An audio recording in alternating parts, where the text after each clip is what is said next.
Well guys, sometimes I'm successful, sometimes I'm not. As you can see guys, I have a little bit of an accident here. Hello and welcome to another Xterra video where I work on my truck. Sometimes I'm successful, sometimes I'm not. And in today's video I'm gonna try to modify my truck to make one thing better. And what I'm gonna try to achieve is to keep my transmission fluid cooler. Ever since I installed the scan gauge tool and I've been trying to monitor my transmission temperature, sometimes it fluctuates between 220 degrees to up to 240 degrees. Usually going on the highway on the steep hills for a prolonged time, I see the transmission temperature rises up, but then of course it drops, but still I don't really like that. So what I'm gonna try to do, I want to add additional inline transmission cooler with a fan. So over here I have a box. Unfortunately it got damaged during the shipping, but hopefully inside nothing is damaged. So gonna open it up, let's see how I'm gonna mount it and everything, and yeah, let's see guys. Alright guys, so this is all the stuff that came. For some time I was looking around trying to find which company, which brand to go, and after some research I found more budget friendly version of the setup, which comes with a radiator and a fan and all kind of wiring. So as you can see, I have 4 kits over here. You're probably thinking I'm gonna install 4 radiators, but no, it's not the case. I just got 4 because I got one for myself and 3 of my friends decided to buy it as well, so we bought it as a group to get some extra discount over there. But for now, let's focus on the stuff that I'm gonna be installing on my truck.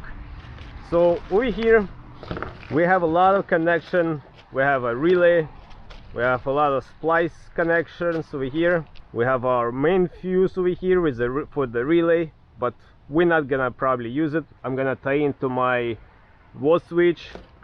We have our on and off switch, and this is important thing. This is our inline thermostat. I got it with a 185 off with a 200 on, I believe. That's what I ordered. I'm gonna double check, and if it's not the right thing, I'm gonna post it over here what I ordered. This is gonna be connected to the transmission line, and when the transmission fluid reaches a certain temperature, the fan gonna kick in automatically. So, but for now, let's put this on the side. Over here, the main radiator comes with a hose, which is about 2.5 feet maybe, some mounting hardware, and this funny looking pipe. And over here, of course, the radiator itself, which is pretty nice. Right here we have our 9-inch fan with a mounting hardware, which I may or may not use. I may make some kind of bracket to bolt it in instead of using this. We'll see. Now the reason why I have 2 of these boxes is because I decided to get an extra fan. I got an extra 9-inch fan, which I'm planning to mount on my existing transmission cooler and wire it up together. That way I feel it's gonna give me a better cooling and better temperature control. I don't know, we'll see. Let me open up the hood. I gotta remove the grill. Hopefully that's all I need to remove, just the grill, and I can get access to everything else without removing the bumper and the skid plates. We'll see. So originally, as a prep work, I already relocated my horn. It used to be over here. I moved it down. So hopefully I'm gonna have enough space over here to mount the second radiator, which I may have went for a smaller one, but we'll see. Now the second fan I do plan to mount over here on my original cooler, so it's gonna be something like that. I think that's gonna be pretty good there. And then the wiring, of course, I'm gonna all wire it up. Now this one, this is gonna be a little bit tricky to mount over here. So as you can see, it's slightly bigger than this one. It's taller, but hopefully I'm still gonna have enough space over here to mount it. So I may have to make some kind of bracket from here to here and tie in over here, and then over here I can use like a spacer, like a tubing spacer, so it's mounted slightly like that, and then I should have enough space over here. Of course I need to keep in mind the hoses connection, that I have enough space over here for the hoses, but yeah, I think it's doable. So I'm gonna work on that now, see how I'm gonna mount this, what I have to fabricate, and then we'll see. So now I'm trying to mount this radiator right here. So what I'm using over here is just a plastic spacer. I'm gonna have one over here and one down there, which is approximately gonna give me a ½ inch space. Now for this side over here, I'm planning to use this aluminum bar, which I'm gonna bend it. So from here it's gonna make a bend, and I'm gonna screw it over here and down there somehow. That way it's gonna be secured, it's not gonna be bouncing anywhere or anything, and I think that's gonna be good like that. I'm also gonna isolate that so it's not gonna wrap and puncture this. Probably maybe just with a heavy duty duct tape or something over there, we'll see. But other than that, I think it's gonna be pretty good. And then I still have enough space over here for the hose, I believe. Should be enough space. Gonna work on that, making that bracket, making that band, and mount it over there. So luckily, all the way down there in the frame on this bracket, there is already a hole over there. So I don't have to take any of this out in order to drill there. I'm gonna utilize that hole. And then I made this bracket, so this is gonna go behind there like that. I'm gonna put a bolt there. I'm gonna cut this somewhere over here, probably lower, somewhere over here. And then depending how much I need to bring it out, I'm gonna put it over here. Probably just gonna put the spacers, or maybe I make a little bend over here, we'll see. Okay, so the bracket is done. I made 2 holes over here. So now with a ½ inch bolt, gonna use a ½ inch bolt, gonna mount it over there. Then I can even this out to find out where exactly I'm gonna make a hole here and make a hole here. So this bracket is gonna be more or less like that. So this is where I need to make my hole to secure it on top. And then the cooler, of course, gonna be mounted like that over here, and something like that over there. So right now I'm running into issue that the fan is way too high. Everything's too high, and I cannot put the grill back in place. It starts hitting everything over here. So my plan is now to drop it lower by removing this bracket. I actually already cut it over here. I had my horn connected over here, so I cut this over here, and I'm removing 2 bolts over here now so I can drop it lower. But then this is become loose, so I will have to figure out a different bracket that goes down and then get secured over there or something. But at least that way I can bring the radiator lower. Alright guys, so by cutting this bracket, which I don't really need, I don't think I need for anything, I can drop this all the way lower, all the way up to here. And there is already actually a hole over here, so I can put 1 bolt in there, make another hole over here, and then of course 2 holes on this, my new bracket. And that's where it's gonna be sitting. That's just a perfect location. So that's what I'm gonna do now. I'm gonna mount the radiator right there like that. I may put a little spacers here, but that's about it. That should be perfect over there. With this provided stuff, this just gonna go behind there. We also gonna put this in between on this side and on this side, and then we're gonna crimp it with this. Very simple. So in the end it looks something like this. On both sides we have these cushions. So now we can slide our fan in here, just like that. Now we're gonna secure it with this part facing up. So as we push it in, it locks in and it's not gonna go anywhere. Now this part over here, I'm gonna cut it slightly because the hole is kind of too small over there. I mean, it's probably not necessary, but that's just me. There we go. I feel that way it's better. Alright, and the fan seat's very secured. Now we can cut these guys shorter. Alright, and this is pretty much done. Now I'm gonna mark it one more time over here, where exactly I'm gonna make all the holes and mount it. So now to mount the radiator on this side, I actually made the holes bigger, and as you can see, I'm gonna be using these well nuts again, the rubber ones. So you just push them in there. Once you crimp it with a bolt, it's tight. That way it's also gonna give me some kind of little bit of a damping over here, so it's not gonna vibrate or anything, and a little bit of separation. So now I'm gonna put a second one, put it in the hole. There we go. So now I can work on mounting the brackets back in place, which I actually painted as well. So down over here I actually put 2 reef nuts, because they're gonna be all the way behind there. It's gonna be hard to reach, but that's way it's gonna be easier for me to mount and secure it. All right, the bracket is in place and it's looking pretty good. It sits very solid. So now I can start working on mounting the radiator, and then I can start worrying about wiring it up. And the last thing I'm gonna do is connect all the hoses. Great. All right, and this is mounted and this is not going anywhere. It sits solid over here. So this is all secured. Now I'm gonna mount the second air cooler, and then I'm gonna start working on wiring everything up.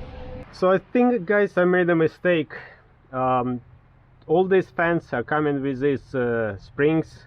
So these springs are supposed to go over here like so, and then you crimp it with this like a washer. That way it has a constant pressure, it's constantly pushing against the radiator. But unfortunately I didn't do any of that for any of these units, so I'm not gonna use them. I don't think this is gonna go anywhere anyways. Everything sits pretty solid, so that should be alright. Now this kit also comes with its own wiring harness with an on and off switch, which I'm not gonna use. I'm gonna order a different one, but I'm probably actually gonna use this wiring harness, just gonna extend it, and of course I'm gonna just follow this diagram over here. I'm gonna wire up 2 fans. I'm also gonna wire up the thermostat, which is right here. I'm gonna wire up our override circuit, which is gonna be our switch, and a button to control it. I'm actually gonna install it over here. And I'm not gonna go to my VOS switch box over there. I want to have it over here separate. So now I'm gonna start working on that, extending the wires, and I'm gonna show you guys how I wired up all of it. Now before I make this connection all tight over here, I'm actually applying some of this thread sealer.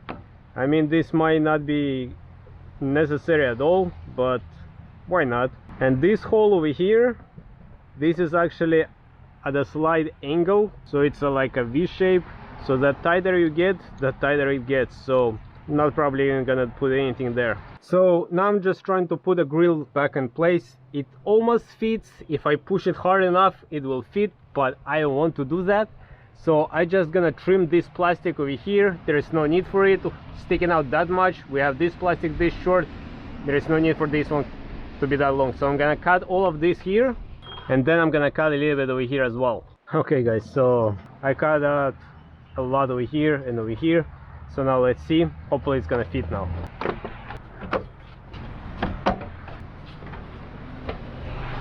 All right, it fits perfect. Great. So now I'm gonna take it all out again and gonna start wiring my wires over here. Now one of the reasons I'm gonna use this wiring harness, because it has a one-way diode over here. So this is gonna go inside for my switch. This is gonna go to the frame for the negative. This one is gonna go to the battery.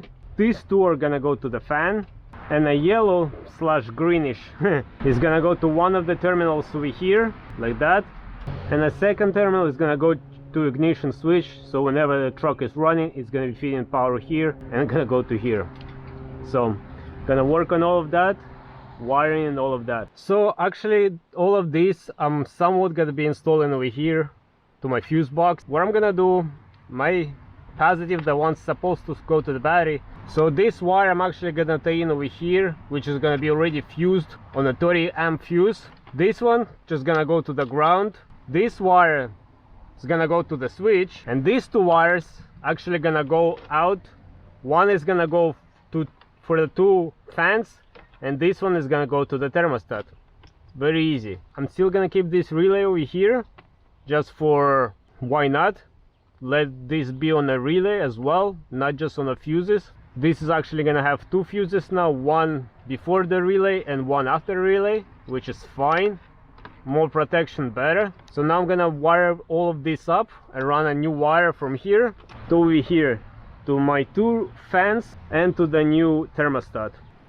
So now I'm working on this wiring over here. This is the wire coming from the fans and the thermostat. So the 2 fan wires are over here. I splice them to this wire. I cut that lead shorter. This is the wire coming from the thermostat, which is going to the yellow wire, and the other side of the thermostat wire is gonna go to my fuse box gonna be on a fuse. This wire coming from the relay, I'm gonna put it over there to the battery, because that's coming straight from the battery. This wire is gonna go to the ground, and this wire is gonna go to my switch, to my rocker switch that I gonna put over here. This is just a temporary switch, just to test things while I'm still waiting for the other one to come in with the right graphics, but the terminals are all gonna be the same. So now I'm gonna wire this up, wire up my switch to the fuse box as well, and this pretty much ready to be tested. Gonna test the fans if they're gonna turn on with the switch or not. So all of these splices are done, just gonna heat shrink it and make it nice. So my green wire is gonna be for my secondary fan. My white wire is gonna be for my main new fan, and over here the red one is gonna go to my ignition switch, and the black wire is going for my yellow wire of the relay. Alright, so I wired up my relay wire over here, and this wire is for the switch. I put two 15 amp fuses, and who would have thought that this box, I originally was planning to get a 6 fuse box, but I got 12, and look, it's almost filled up already. I have just 3 spots left. Wow. So I got my wire connection over here, gonna pass it through the hole and connect it to my temporary switch. Alright guys, so now is the messy part over here. I need to unplug this hose, and this hose actually gonna be connected to over here, which is gonna be a return of my new transmission radiator. But then from this nipple of this radiator, I'm gonna run another hose, which is gonna go on top over here, which is gonna be feeding my new radiator. That way the transmission fluid is gonna go through the radiator first, comes out, gonna go through this original radiator, go through it, comes out, gonna go through this radiator, comes out, and then go back to the transmission, hopefully already cooled. So now I'm gonna start disconnecting those hoses, make a mess over here, but it is what it is. So I also replaced these 2 hoses that go from here back to the radiator, which are these. I actually got them about 2 years ago, but never replaced them, but they all cracked over here. And the middle tubing that is in here, I'm actually gonna be reusing it over here as a splice point between these 2 junctions. So hopefully that's all gonna come out alright. So now I'm just gonna make all the connections and make sure everything is tight. Alright guys, and the fans are done, everything is connected. I added a little bit more of the transmission fluid, just a little bit, and checking for leak, and doesn't seem that anything is leaking over here, so that's good. And of course the fans are working if I flip the switch. So let me turn my temperature switch on, and both fans are working great. So gonna keep an eye a little bit more, make sure nothing leaks. Gonna try to get it to the operating temperature to see if the fan's gonna turn on with the thermostat. But other than that, I can assemble all of this, and this is pretty much done. So once everything is mounted and everything is done, I realized I made a mistake, that the fans are not blowing air in, they blowing the air out. So I need to fix that. And to fix that, unfortunately, it's not as easy just by reversing the polarity on the fans, which I don't know why wouldn't that work, but that's not suggested. You have to switch the blade around and still reverse the polarity, which is kind of beyond me. I don't know why. I watched a few videos, I read some stuff, and that's what it says. So I have to disassemble, I have to remove the fans from the radiators now in order to get access to the pin that holding the fan to reverse the blade. And yeah, and then I still have to reverse the polarity, which is kind of dumb. So now I have to carefully prise this open. Luckily, I think it's kind of working, so with just one, like a needle nose or something, just stick it in there, and then this kind of backs out. So I'm gonna do that, remove it, remove both fans, and see what the hell I can do here to fix this. Now to change the fan direction, we have to unbolt this 8mm little nut, take the blade out, flip it around, and bolt it back up. And then of course we also gotta change the polarity.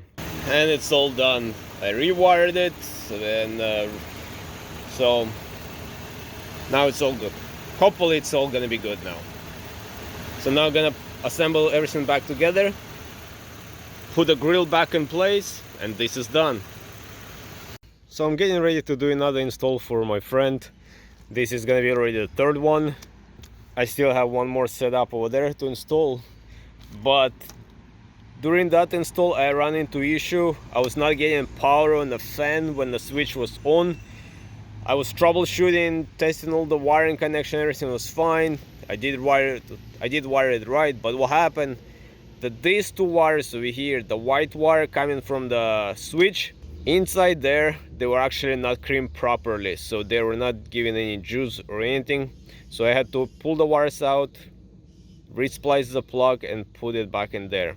So just a heads up. Much later. Well guys, sometimes I'm successful, sometimes I'm not. As you can see guys, I have a little bit of an accident here.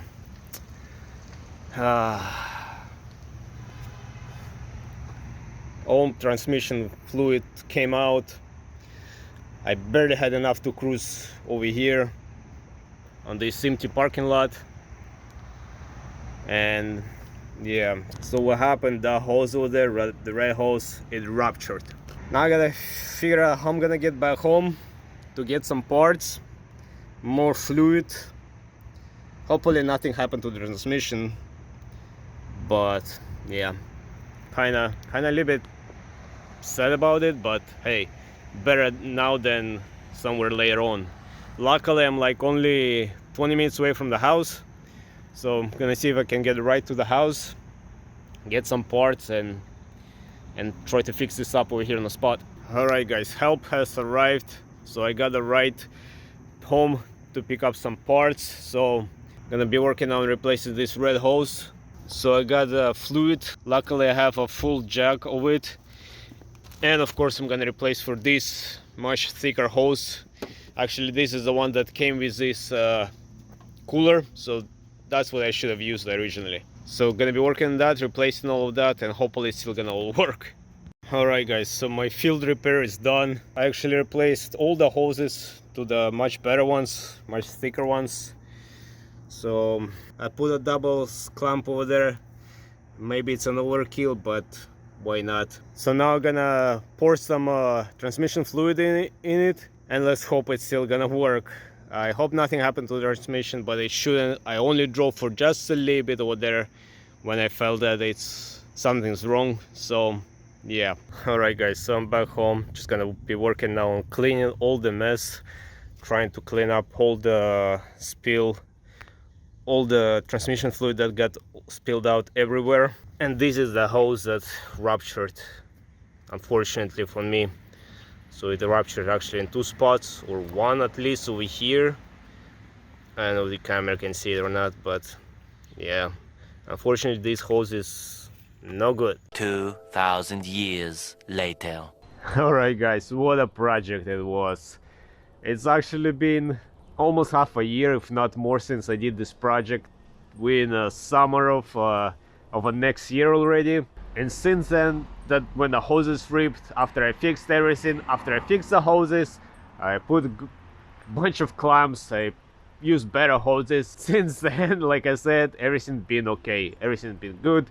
There was no leaks, there was no nothing. So when you do some kind of projects, just make sure you use quality parts on important stuff. But overall, everything is done, everything is working, everything is good. The fact that I have a toggle switch that I can turn on the fans at any given moment, it does help a lot. Especially I notice when I'm going uphill, when I drive on a highway on a long incline, it really helps to cool down the temperature. When I'm out on a trail going slow, the transmission doesn't really overheat, it stays cooler than when I drive on a highway. So the temperature only raises up high when you drive on a highway on a high speeds, I noticed. But anyways, like I said, the project is done and it's working fine. I helped few of my friends to install the same cooling setup on their trucks, and they had no issues either. I mean, once in a while when you do oil change or when you do some work on a truck, just make sure you check the hoses, make sure to check the clamps, make sure everything is tight. But other than that, everything else is good, everything else is fine. So in the end, I'm pretty happy how everything came out. Yes, I was pretty scared when the hoses ripped and everything's leaked, but thankfully everything is fine. The truck still works fine. Have no issue with transmission, have no issue with anything else, thankfully. So as always, I'm gonna leave all the links in the description, and if you guys have any questions, as always, feel free to ask me. I'll try my best to help you guys, as always, as best of my abilities or lack of them. So on this note, I hope you guys enjoy this video. I hope you might find it helpful, and as always, until next time, everybody, bye.